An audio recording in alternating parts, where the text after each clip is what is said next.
अस्सलाम वालेकुम प्यारे बच्चों। मुकालमा बच्चों से मैं आप सभी बच्चों का दिली खैर मकदम है। आज हम नहुम जमात का एक वीडियो आपके सामने पेश करने जा रहे हैं।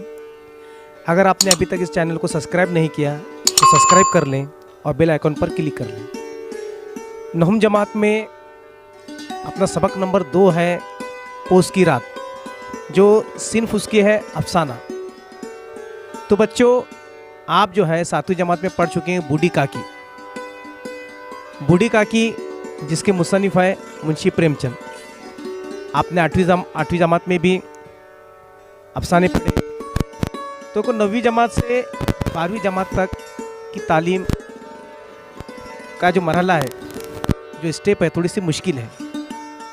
तो आपको देखो, नहुम जमात से लेकर 12वीं जमात तक में अफसाना किसे कहते हैं, नावल किसे कहते हैं, खाका किसे कहते हैं, इंशाइया किसे कहते हैं, ड्रामा किसे कहते हैं, हमदनात, मसनवी, मरसिया, कसीदा, गज़ल, इसकी तफसील से और उसके अज्जा आपको पता होना ज़रूरी है।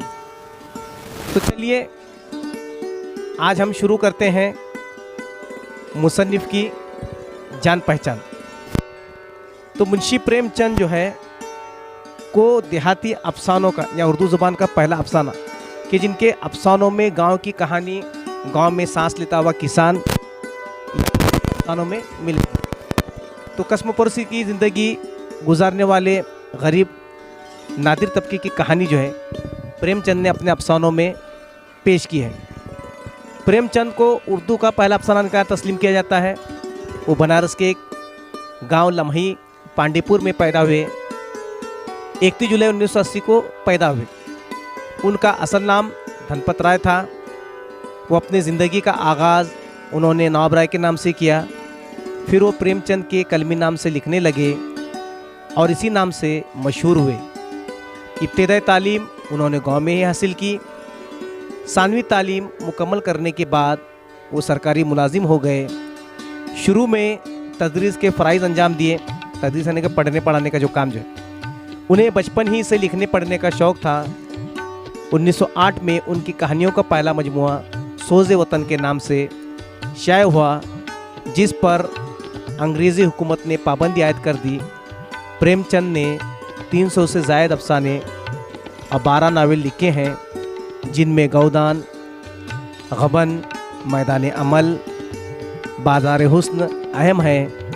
उनके अफसानों का एक लफ्ज़ इंसानी दर्दमंदी के जज्बे से सरशार नज़र आता है। वो 8 अक्टूबर 1936 को इस दारी फ़ानी से कूच कर गए। देखो, अफसाना किसे कहते हैं? अगर आप अपनी किताब के सफ़ा नंबर 6 पर पीले रंग में छपा अफसाना देखो, उर्दू की बयानिया असनाफ में सबसे ज़्यादा मकबूलियत अफसाने को मिली। तो कहा था कि अफसाना जो है नावल से बिल्कुल छोटा होता है। अफसाने के ज़रिए फ़र्द की ज़िंदगी किसी एक पहलू को, किसी एक नफ्सियाती या जज्बाती कैफियत, किसी एक तजुर्बे को बयान किया था। तो कहा था कि हम आम ज़बान में कहते हैं कि अफसाने में किसी ज़िंदगी में पेश आने वाले किसी एक वाक़े को ये बयान किया जाता है। अफसाने की कोई क़तई तारीफ़ मुमकिन नहीं। देखो, अफसाने की कोई क़तई तारीफ़ मुमकिन नहीं, मगर फिर भी हम कहते हैं कि भाई अफसाने में ज़िंदगी के किसी एक रुख को और किरदार के किसी एक पहलू से सरोकार होता है, वो अफसाना कहलाता है। हम एक आम ज़बान में रोज़मर्रा के छोटी सी तारीफ़ हम लोग बयान करते हैं। मसलन अफसाने किसी एक वाक़े का बयान होता है जिसमें इब्तिदा, वस्त और अंजाम हो। अफसाने में वाक़यात का बयान, किरदारों की गुफ्तगू, मंजर व माहौल की पेशकश बहुत नपी तुली और पुरतासीर से भरपूर होनी चाहिए। अफसाने के फ़न में प्लॉट, किरदार, ज़मा व मकान, मरकज़ी ख़याल और इसलूब की ख़ास अहमियत है। प्लॉट किसे कहते हैं? थोड़ा सा आपके जहन में देखो, आप 8वीं जमात से पढ़ कर आए, तो नहुम जमात में थोड़ा सा आने के बाद आपको पता होना चाहिए कि प्लॉट किसे कहते हैं। अफसाने में प्लॉट की एक अहमियत है। प्लॉट उसे कहा था कि भाई वाक़यात को तरतीब से लिखना और मरकज़ी ख़याल जो है, मरकज़ी ख़याल को बुना जाता है उसी प्लॉट में। उसके बाद देखो एक लफ्ज़ यहाँ का नुक्ते उरूज। देखो, प्लॉट में जो है उसमें ज़्यादा उलझने भी नहीं होती। कहानी का जो है नुक्ते उरूज, जो कहानी को अपने बयान किया जाता है, बिल्कुल रोज़मर्रा की ज़िंदगी में पेश होने वाले वाक़यात को उसको पेश किया जाता है। जैसे तख्लीक़ कार उससे अपने नुक्ते उरूज को, देखो हर फ़नकार का अपना नज़रिया होता है। और उस अपने नज़रिए के तहत जो है फनकार अपने कलम अपने करतास पर उतारता है, अपने नुक्ते उसको मद्देनजर रखकर अपनी कहानी को तख्लीक कर देता है। देखो अफसानों में किरदार होते हैं, जैसे बूढ़ी काकी में वो लड़की का जिक्र आप 7वीं जमात में पढ़ोगे, बूढ़ी काकी है, उसके साथ में उसका एक रिश्तेदार है, आप पढ़ेंगे 7वीं जमात में। तो 8वीं जमात में भी ऐसे ज़मीर की आवाज़ भी पढ़ेंगे। किरदार में देखो आपस में जो है रोज़मर्रा की ज़िंदगी में पेश आने वाले वाक़या जो किरदार जो बातचीत होती है आपस में, तो किरदार का अपना मुकालमा होता। अब आगाज़ व अख्तिताम देखो कहानी ऐसी होनी चाहिए कि भाई पढ़ने वाले को जो है फ़ौरन उसके शुरू करने के बाद पढ़ने वाला कारी जो है उससे मुतवज्जा हो जाए और वो बेचैन हो जाए कि उसको कहानियों को आखिर में पढ़ते पढ़ते कहानी ख़त्म हो जाए, फिर भी उसके दिमाग में ऐसा सवाल निशान पैदा हो जाए कि वो अपने रोज़मर्रा की ज़िंदगी में उन सवालों के जवाब को तलाशना, ये एक फ़नकार का अफसाना निगार का कमाल होता है। अब देखो यहाँ पर लफ्ज़ दिया गया अपने पीले रंग में असलूब जो है। अफसाने का जो मामला है बहुत ही छोटी सी बात को जो है और कम लफ्ज़ों में बड़ी बात कही जाती है, तो ये मुसन्निफ़ का कमाल होता है कि भाई कम लफ्ज़ों में कम जुमलों में जो है अपनी बात को बयान किया जाए। चलिए हम आते हैं, देखो अफसाना आप अपने घर पर नंबर 6, 7, 8 पढ़िए, क्योंकि देखो ऑनलाइन तालीम है तो उसकी तफसील बयान करना और उसको जो 70 दर 70 पढ़ाना जो है मुलिम के लिए सबके लिए एक मुश्किल काम है। तो फिर भी जो बातें हैं ख़ास बातें इस अफसाने के तहत पेश आने वाली मैं आपको पेश करता चलूँ, तो देखते हैं। चलिए शुरू करते हैं अफसाना पोश की रात। इसमें जो किरदार है शहना हल्को जो एक मरकज़ी किरदार है इस अफसाने का, जो एक किसान है, किसान से मुराद एक ऐसा किसान जो गरीब किसान है। देखो मुंशी प्रेमचंद ने पोस की रात, हिंदी में देखो पोस, माघ, कार्तिक, ऐसा आप हिंदी के महीने देखें जैसा जनवरी फरवरी महीने देखते हैं ना आप लोग, ये पोस की रात जो उन्वान पर भी अगर नज़र दौड़ाएंगे आप तो पता चलेगा कि सर्दी की रात यानी दिसंबर के महीने में जो आने वाले जो बिल्कुल अपने उरूज पर होने वाली जो सर्दी है, उस सर्दी में एक किसान की लाचारी, बेबसी, गुर्बत का जिक्र जो है इस अफसाने में प्रेमचंद ने बड़े तो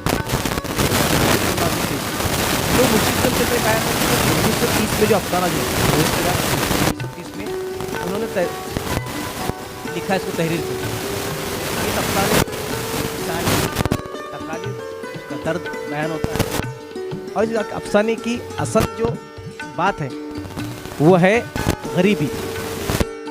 गरीबी में जो किसान जो अनाज पैदावार करने काम करता, अनाज उगाता, तो उस किसान की जो जिक्र जो है उस किसान का जिक्र इसके अंदर बयान किया गया है।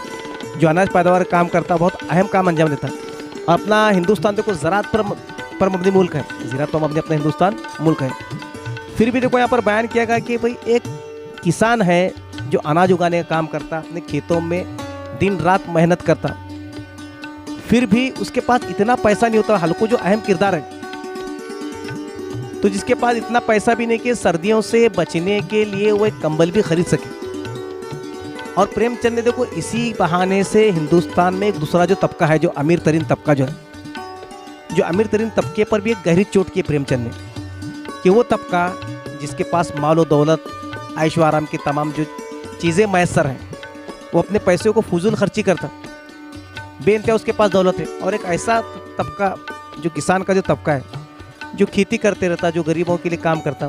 तो बहुत अच्छी देखो हल्को और जबरा के दरमियान में एक मुकालमा भी अगर आप देखेंगे, अभी मैं बता ना अफसाने मुकालमा, तो देखो हल्को घुटनों में गर्दन झुकाए हुए, क्या रे जबरा जाड़ा लगता है, कहा था ना घर पर ही पोल पर पड़े रहे, मर अब ठंडी में। तो इस पर एक कुत्ता भी उसके साथ में आता है, कुत्ता भी साथ में कि वो खेत में जब रात में अपनी रखवाली करने के लिए हल्को जब निकलता तो उसका कुत्ता भी अपने साथ आता। तो हिंदुस्तान के आज़ादी के 70 साल के बाद भी जो है इस कहानी में मुंशी प्रेमचंद ने यही बताया है कि आज़ादी के 70 साल के बाद भी देखो दुनिया में हिंदुस्तान में बहुत सारे लोगों की हालत बदली, मगर आज़ादी के 70 साल के बाद भी किसानों की ज़िंदगी में कोई फ़र्क नहीं आया। देखो एक साहूकार का भी जिक्र है इस कहानी में, शहना नाम का जो साहूकार है और लाजो और उसकी छोटी सी बेटी मुन्नी है इस किरदार इस अफसाने में। तो साहूकार है, देखो जिस तरह से लोग बैंकों से आज कर्जा लेते हैं, आज भी साहूकार भी आप छोटे छोटे देहातों में आप गांव में जाएंगे तो ऐसे साहूकार भी आपको मिलेंगे जो सूद से पैसे देते हैं।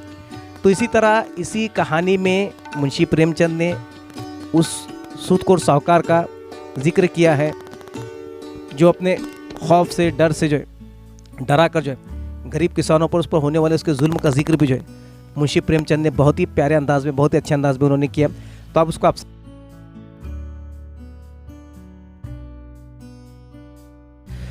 अगर आप देखेंगे अफसाना जूं जूं आगे बढ़ता है, एक रोज़ हल्कू और जबरा जो है रात में जब अपनी खेती की रखवाली करते रहते हैं, सर्दी से बचने के लिए कुछ पत्ते वगैरह जलाकर जो है जिस्म को ताप देकर जो है एक गाड़ी की चादर पहनकर जो है किसी तरह रात काटने की कोशिश करते हैं। तो अपने पैर घुटनों में लेकर जो हल्कू सो जाता है और नील गाय जो है उनके खेतों में घुस आती है और तमाम खेत जो उसके तहस नहस करती हैं।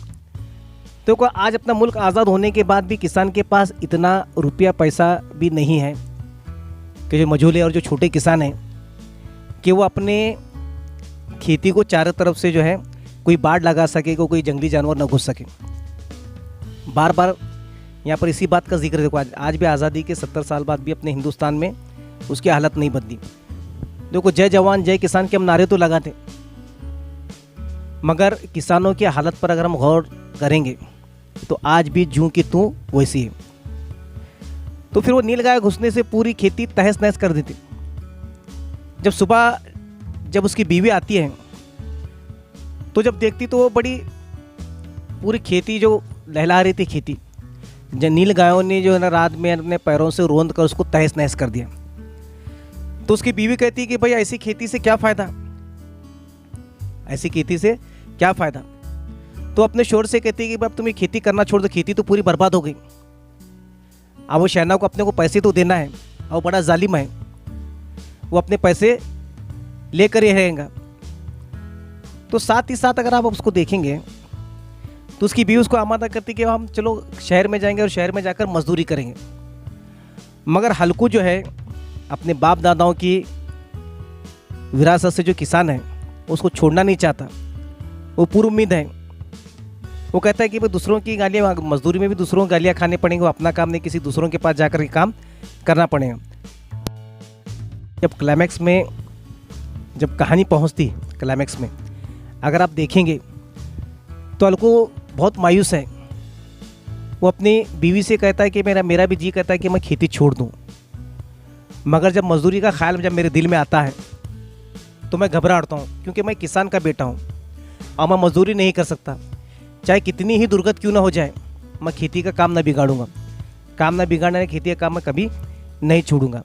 तो एक बहुत ही मुंशी प्रेमचंद ने इस अफसाने में जो है किसानों की हालत, उसकी परेशानी, अगर आप पूरा अफसाना पढ़ेंगे तो मोटी मोटी जो चंद बातें जो हैं ये बताने की आपको कोशिश की गई। तो आइंदा एक वीडियो इसी पर जो है सरगर्मी पर जो है पोष की रात, और आप हिंदी में भी देखना है को हिंदी के 12 महीनों के नाम जो है आपको जानना जरूरी है कि पोष का महीना कितवा था, कितने नंबर पर पोष का महीना है हिंदी महीनों में। ये आपके लिए यही असाइनमेंट, आपके लिए यही घर काम है। तो चलिए मिलते हैं अगली वीडियो में सरगर्मी के साथ। अल्लाह हाफिज़।